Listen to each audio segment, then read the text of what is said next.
আমরা সবাই ব্লাউজ সেলাই করি, কিন্তু পাইপিং টানার পরেও কাঁচা থেকে যায়, সেটা পাকা হয় না। আজকে দেখাবো আমার ভিডিওতে কিভাবে পাকা সেলাই হয়ে যাবে। প্রথমে সোজা দিকে কাপড়ের ওপরে পাইপিং টেনে নিলাম, এরপর লাইনিংটা ওর ওপর দিয়ে সেলাই করে দেব।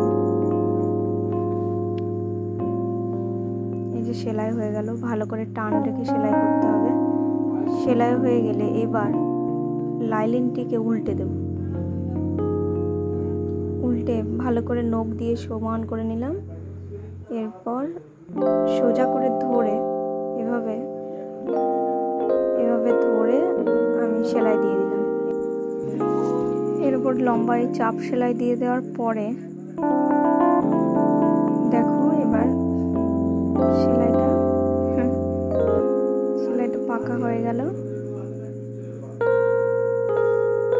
এটা আয়রন করার পর একদম পুরোপুরি বসে যাবে, বোঝা যাবে না। দেখো পুরোপুরি হাইট হয়ে গেছে, ভিতরে কোনো কাঁচা দেখা যাচ্ছে না।